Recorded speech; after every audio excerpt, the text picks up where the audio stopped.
Penultimate బడ్జెట్గా చెప్పుకోవాలి.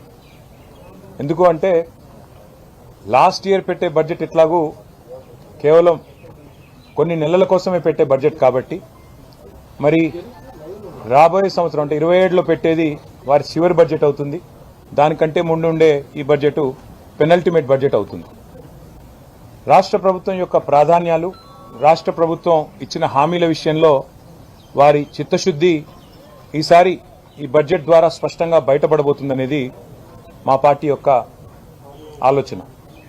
అందుకే ఈ సమావేశాలకి, ఈ బడ్జెట్ సెషన్కి ఉన్న ప్రాముఖ్యతను దృష్టిలో పెట్టుకుని ఈరోజు మా గౌరవనీయులైన శాసన మండలి సభ్యులు అట్లాగే గౌరవ శాసనసభ్యులందరితో కలిసి జాయింట్గా ఒక ఇంటరాక్టివ్ సెషన్, ఒక వర్క్షాప్ లాంటిది ఈరోజు ఇక్కడ ఏర్పాటు చేసుకోవడం జరిగింది.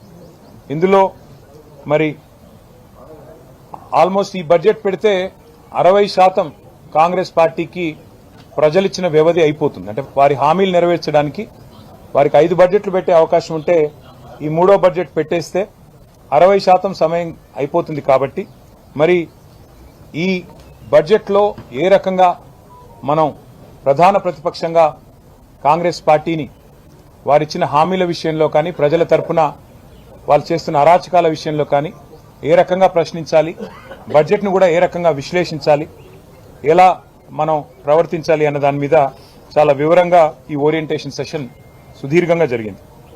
ఇవాళ జరిగిన ఈ కార్యక్రమంలో తొలుత పెద్దలు మండలిలో డిప్యూటీ చైర్మన్ బండా ప్రకాష్ గారు వారి గతంలో రాజ్యసభలో, పార్లమెంట్లో వారు పనిచేసినప్పుడు అక్కడ ఉన్న ప్రాక్టీసెస్, అట్లాగే తర్వాత ఇప్పుడు డిప్యూటీ చైర్మన్గా మరి వారికి ఉన్న అనుభవం అన్నీ కూడా చాలా వివరంగా చెప్పారు. తర్వాత పెద్దలు శాసన మండలిలో ప్రతిపక్ష నాయకులు, మాజీ స్పీకర్ మధుసూనాచారి గారు వారు స్పీకర్గా వారికి ఉన్న అనుభవం, అట్లాగే శాసనసభలో సుదీర్ఘకాలంగా వారికి ఉన్న అనుభవాన్ని దృష్టిలో పెట్టుకుని వారు కూడా పార్లమెంటరీ ప్రాక్టీసెస్ విషయంలో, ఈ ప్రభుత్వ ఫెయిలియర్స్ విషయంలో ఎట్లా కేసీఆర్ గారు సమర్థవంతంగా ఆనాడు ఒకే ఒక్కరు శాసనసభలో ఉన్న 2002-3 ప్రాంతంలో ఎంత అద్భుతంగా సమయాన్ని వినియోగం చేసుకున్నారనే విషయాన్ని కూడా మాకు చాలా వివరంగా చెప్పారు.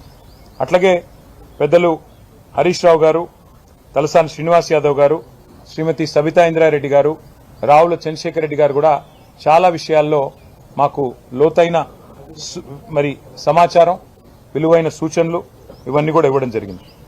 బడ్జెట్ సమావేశాల సందర్భంగా పార్టీ పరంగా మరి లేవనెత్తాల్సిన అంశాలు, అనుసరించాల్సిన వ్యూహం మీద మా పెద్దలు కేసీఆర్ గారి సూచన మేరకు కొన్ని విషయాలు మాట్లాడుకున్నాం.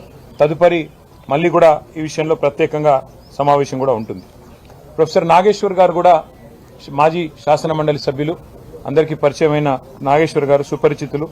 ప్రత్యేకంగా బడ్జెట్లోని మరి ప్రాధాన్యత అంశాలు, ఏ రకంగా బడ్జెట్ను విశ్లేషించాలి, ఏ రకంగా అర్థం చేసుకోవాలి, ప్రభుత్వం చేసే అంకెల గ్యారెడీని ఏ రకంగా మనం దాన్ని లోతుగా అధ్యయనం చేయాలనే విషయంలో చాలా విలువైన సూచనలు వారు కూడా ఇవ్వడం జరిగింది. ఈసారి ప్రభుత్వ వైఫల్యాలపైనే కాకుండా ప్రజలకు చేసిన మోసాలు, నిరంతరం చేస్తున్న అరాచకాల మీద నిలదీయడానికి బీఆర్ఎస్ పూర్తి స్థాయిలో మరి సన్నద్ధంగా ఉంది. పూర్తి స్థాయిలో ప్రిపరేషన్ కోసం ఇవాళ ఈ సమావేశాన్ని పెట్టుకున్నాం. అసలు చట్టసభలలో చాలా కీలకమైనవి కమిటీ. ఈ ప్రభుత్వం వచ్చి 2.5 ఏళ్లైంది. ఇప్పటి వరకు శాసనసభలో డిప్యూటీ స్పీకర్ లేరు, కనీసం స్టాండింగ్ కమిటీలు లేవు.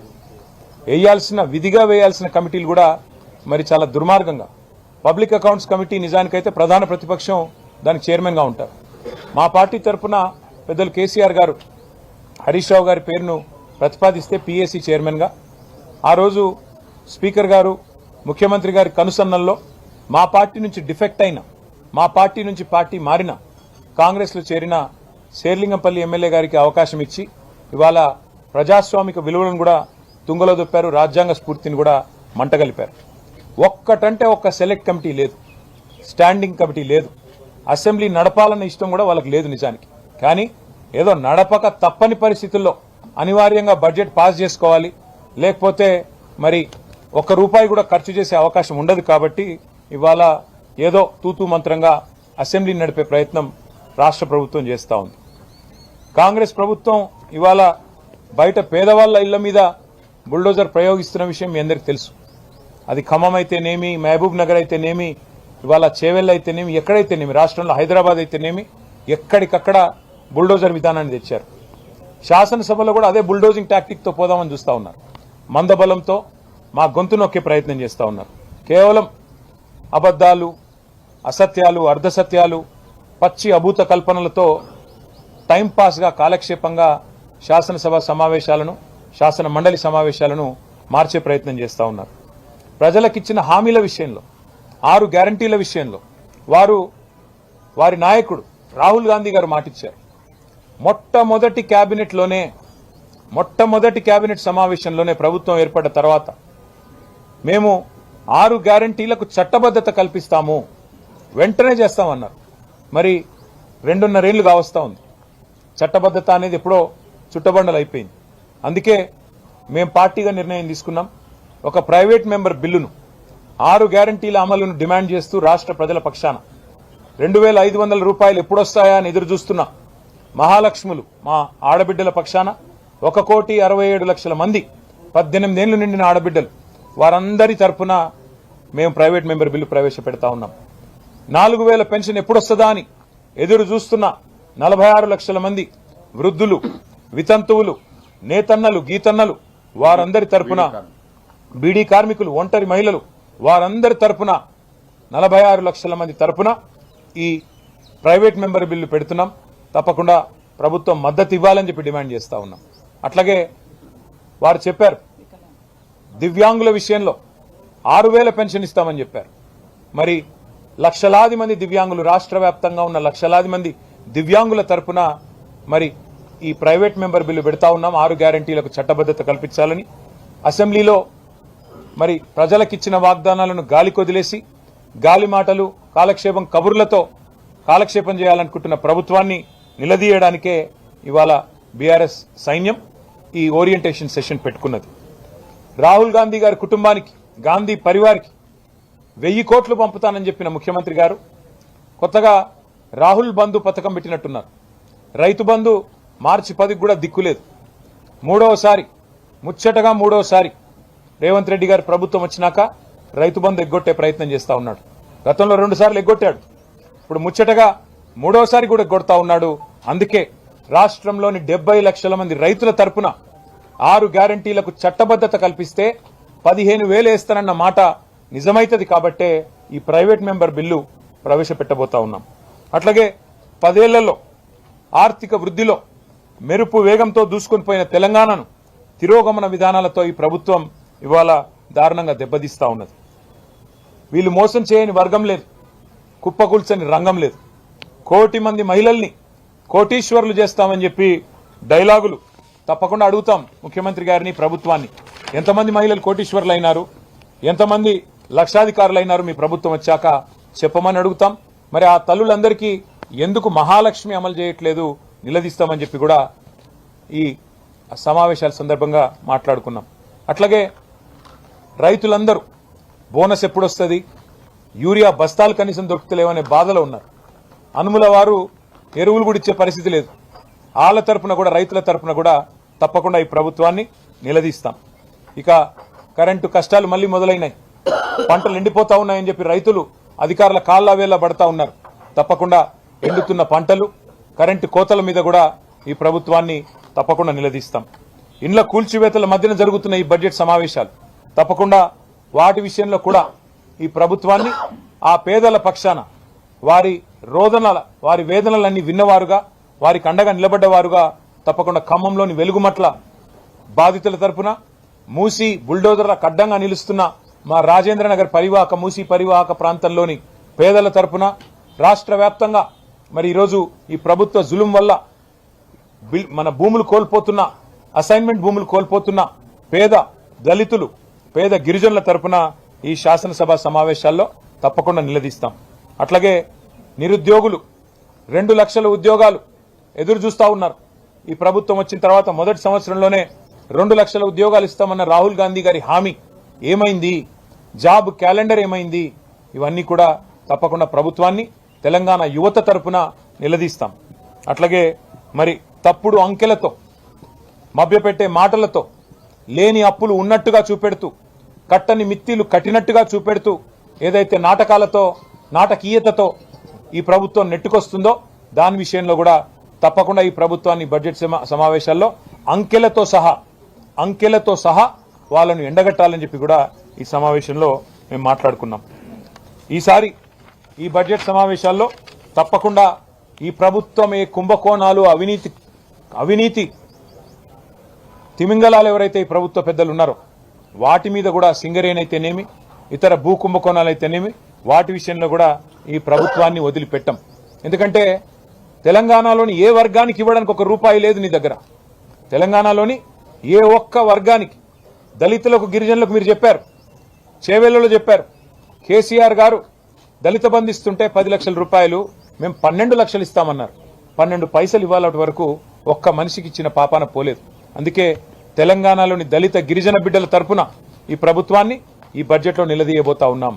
తెలంగాణలోని బీసీలకు చెప్పారు 1,00,000 కోట్ల బడ్జెట్ అన్నారు, సంవత్సరానికి 20,000 కోట్ల బడ్జెట్ అన్నారు, మొత్తం 5 ఏళ్లలో 1,00,000 కోట్లు అన్నారు. మరి 42% రిజర్వేషన్లు ప్రభుత్వ కాంట్రాక్టులలో, అదేవిధంగా స్థానిక సంస్థల ఎన్నికల్లో, అట్లాగే విద్యలో ఉపాధిలో ఇస్తామన్నారు. ఏ ఒక్కటి ఇవ్వకపోగా ఉన్న రిజర్వేషన్ల శాతాన్ని కూడా ఈ ప్రభుత్వం తగ్గించింది. అందుకే అన్ని సమస్యలు కూడా ఇవాళ కూలంకషంగా మాట్లాడుకున్నాం. డీటెయిల్డ్గా అన్ని విషయాలు కూడా మరి ఏ రకంగా మా వ్యూహం ఉండాలని కూడా ఆలోచించుకున్నాం. పార్టీ పెద్దలు, మా అధ్యక్షులు కేసీఆర్ గారి ఆదేశాల మేరకు ఈ సమావేశం జరిగింది. తప్పకుండా మళ్ళీ సమావేశం కావాలి, రిపీటెడ్గా మాట్లాడుకోవాలి, కౌన్సిల్కి అసెంబ్లీకి మంచి సమన్వయం చేసుకోవాలి. దాంతోపాటు ఇంకా కొన్ని కార్యక్రమాలు కూడా అనుకున్నాం. అవన్నిటి విషయంలో కూడా భవిష్యత్తులో మళ్ళీ పత్రికా సమావేశాల ద్వారా మీకు తెలియజేస్తాం. దయచేసి ప్రభుత్వాన్ని ఎండగట్టే క్రమంలో, ప్రభుత్వాన్ని నిలదీసే క్రమంలో మీడియా ప్రజాస్వామ్యంలో మరి 4వ స్తంభం మీరు. తప్పకుండా మీరు కూడా మీ వంతు పాత్ర పోషించి మాకు సహకరించాలని చెప్పి కూడా విజ్ఞప్తి చేస్తూ, ప్రజల తరఫున మిమ్మల్ని విజ్ఞప్తి చేస్తూ మరి ఇక్కడ దాకా వచ్చినందుకు మీ అందరికి కూడా ధన్యవాదాలు. మీరు ఒకటి గుర్తుపెట్టుకోండి బ్రదర్, ఇవాళ ప్రజలు ఒకటే ప్రశ్న అడుగుతున్నారు. ఇదే ముఖ్యమంత్రి గారు చెప్పేదేమి, మాకు అప్పు పుడతలేదు, నన్ను కోసినా రిటైర్మెంట్ బెనిఫిట్స్ ఇవ్వలేను, డిఏలు ఇవ్వలేను, 6 గ్యారంటీలు అమలు చేయలేను, నేను మహిళలకు 2,500 ఇవ్వలేకపోతున్నా, రాష్ట్రం అప్పుల కుప్ప అయింది అని చెప్పి ఒకవైపు తప్పుడు మాటలు చెప్పేది ముఖ్యమంత్రి గారు. ఇవాళ తెలుగులో సామెత ఉంది, మింగ మెతుకులేదు కానీ మీసాలకు సంపెంగ నూనె. నీకు ఈ రాష్ట్ర ప్రభుత్వంలో మీరు రావడానికి ప్రధానంగా మీకు ఓట్లేసిన వారికి, మీకు 6 గ్యారంటీల పేరుతో మీరు ఇచ్చిన హామీలు 100 రోజుల్లో అమలు చేస్తామన్న వాటికి 1 పైసా కేటాయించే తెలివి లేదు. రైతులకు రైతు బంద్ వేసే ముఖం లేదు. ఇదే ముఖ్యమంత్రి నెల రోజుల కిందటే కదా హామీ ఇచ్చింది. మున్సిపల్ ఎన్నికలు అయిన మర్నాడే 9,000 కోట్లు రైతు బంధుకి వేస్తానని చెప్పారు. మున్సిపల్ ఎన్నికలు ముగిసి నెల రోజులు అయిపోయింది, ఇప్పటి వరకు 9 పైసలు కూడా వేయలేదు.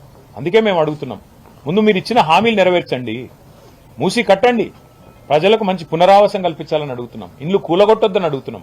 మేము మూసీకి వ్యతిరేకం కాదు, కానీ మీరు చేయాల్సిన పని చేయకుండా ఒకవైపేమో అప్పుల పాలైందని చెప్తూ, ఒకవైపేమో పైసా లేదని చెప్తూ, ఒకవైపేమో తప్పుడు మాటలు చెప్తూ, మరొక వైపు మూసీలో 1,50,000 కోట్లు ఖర్చు పెట్టి నేను ఇది చేస్తా అది చేస్తా అంటే మిమ్మల్ని ఎవరు నమ్మాలి? మీరు చేసేది మూసీలో ప్రక్షాళన కాదు, మూసీలో మూటల వేట, ఢిల్లీకి డబ్బులు పంపడానికి మూటల వేట, మూసీ బ్యూటిఫికేషన్ పేరిట లూటిఫికేషన్ ఏదైతే చేస్తున్నారో దానికి మేము వ్యతిరేకం. మూసీలో జరిగే దోపిడీకి వ్యతిరేకం, మూసీలో జరిగే లూటీకి వ్యతిరేకం, మూసీలో మూటల వేటకు మేము వ్యతిరేకం తప్ప ప్రజలకిచ్చిన హామీలు నిలబెట్టండి. ముందు 2,500 మహిళలకు ఇవ్వండి, 4,000 పెన్షన్లు ఇవ్వండి, రైతులకు రైతు భరోసా 15,000 ఇవ్వండి, స్కూటీలు ఇవ్వండి, విద్యా భరోసా కార్డులు ఇవ్వండి. ఇచ్చిన తర్వాత మూసీ సుందరీకరిస్తారా, లేకపోతే ఇంకే 10,000 కోట్ల ఫీజు రీయింబర్స్మెంట్ బాకీ ఉన్నారు మీరు, అవన్నీ ఇవ్వండి ముందు. అవి ఇచ్చిన తర్వాత మీ ప్రాధాన్యాలు ఏంటి? సుందరీకరణనా, లేకపోతే మూసీ సుందరీకరణనా, లేకపోతే ప్రజల జీవితాలు బాగు చేయడమా? అందుకే మొన్న కూడా మేము రాజేంద్ర నగర్లో చెప్పింది కూడా ఒకటే, మీరు పేదల ఇల్లు కూలగొట్టకుండా, పేదల కొంప కొల్లేరు చేయకుండా, మేము నాగోల్లో ఒక 5 కిలోమీటర్లు చేసి చూపెట్టిన విధంగా ఎవరికి ఇబ్బంది కాకుండా సుందరీకరణ చేయండి, మాకు అభ్యంతరం లేదని చెప్పాం. దాంతోపాటు 6 గ్యారంటీలు కూడా అమలు చేయాలనేది మాట. ఈరోజు ఈ రాష్ట్రంలో జీరో వాల్యూ అంటే ఎవరికైనా ఉన్నదా అంటే రేవంత్ రెడ్డి గారి మాటకి. ఎందుకంటే ఆయన స్వయంగా చెప్తున్నారు, 5,000 ఆటోలు ఉన్నాయి కానీ చెత్త తీస్తున్నారో లేదో నాకు తెలియదు, నేను రైతు బంద్ వేసినా, రైతు రుణమాఫీ చేసినా అయిందో కాలేదో నాకు తెలియదు, అట్లాగే చెప్తున్నాడు రాత్రి 10 గంటల వరకు 10 గంటల తర్వాత వ్యాపారాలు చేసుకోకూడదని ఆయనే జీవో ఇచ్చిండు, ఆయనకు తెలియదు. అసలు ఆయన ఏం చేస్తున్నాడో ఆయనకే తెలియదు. రాష్ట్రంలో పరిపాలన పిచ్చోడి చేతిలో రాయిలాగా మారిపోయింది బ్రదర్. డే ఎకానమీ నాశనం చేసిన వాడు నైట్ ఎకానమీ చేస్తాడు. పొద్దున పూట మంచిగా నడిచే రియల్ ఎస్టేట్ రంగాన్ని నాశనం పట్టించి మొత్తం దివాలా తీసే విధంగా చేసినోడు నైట్ ఎకానమీ తెస్తా అంటే ఎవరన్నా నమ్ముతారా? అందుకే మేము అనేది, అయ్యా రాహుల్ బంధు పథకం కాదు, రైతు బంధు పథకం అమలు చేయి, ఇచ్చిన మాట నిలబెట్టు. ఢిల్లీకి 1000 కోట్లు పంపడం కాదు, రైతులకు 9000 కోట్లు ఇయ్యి. ఉన్న ఇల్లు కూలగొట్టినోడివి నువ్వు. హైదరాబాద్ లో ఇల్లు కట్టినవా? ఒక్క ఇల్లు 2.5 ఏళ్లలో. నేను మొన్న కూడా చెప్పాను, మళ్ళీ చెప్తున్నా, హైదరాబాద్ లో ఈ ప్రభుత్వం 2.5 ఏళ్లలో ఒక్క ఇల్లు కట్టినట్టు రుజువు చేస్తే నేను రాజకీయాలు వదిలేస్తా అని చెప్పాను. చూపెట్టమనండి. మేం కట్టిన ఇళ్లకు 3 రంగులు పూస్తే ఇల్లు అయిపోదు కదా. మేము ఇచ్చిన ఉద్యోగాలకు కాయిదాలు ఇచ్చుడు, మేం కట్టిన ఇళ్లకు 3 రంగులు పూసుడు, ఇదా నువ్వు చేసే పని? మేం కట్టిన ఫ్లైఓవర్లకు రిబ్బన్లు కట్ చేసుడు, మేం కట్టిన కొత్తవాల్గూడ పార్కుకు పోయి రిబ్బన్ కట్ చేసి నేనే చేసిన డబ్బా కొట్టుకోవడం, ఇదేనా మీరు చేసేది? అందుకే మేము అనేది, నీ మాటకి ఇయ్యాలా ఈ రాష్ట్రంలో విలువ లేదు, నీ పొజిషన్కి విలువ లేదు, నీకు జీరో వాల్యూ ఉంది. ఇది తేలిపోతుంది భవిష్యత్తులో. మీరు చూడండి, వారు ప్రజాస్వామికంగా ఉంటే మేము అంతకంటే ప్రజాస్వామికంగా ప్రజల తరపున ఉంటాం. అందుకే కదా ఇంత డే లాంగ్ సెషన్ పెట్టుకుంది, మేధావులని పెద్దల్ని పిలిచింది, మాట్లాడుకుంది, అన్ని రకాలుగా ప్రిపేర్ అవుతుంది. అందుకే కదా ప్రజాస్వామికంగా ప్రభుత్వం వ్యవహరించాలని కోరుతున్నాము, వ్యవహరిస్తారని ఆశిస్తున్నాము. లేని పక్షంలో మళ్ళీ ఏం చేయాలో పెద్దలు కేసీఆర్ గారితో కూర్చుని నిర్ణయం తీసుకుంటాం.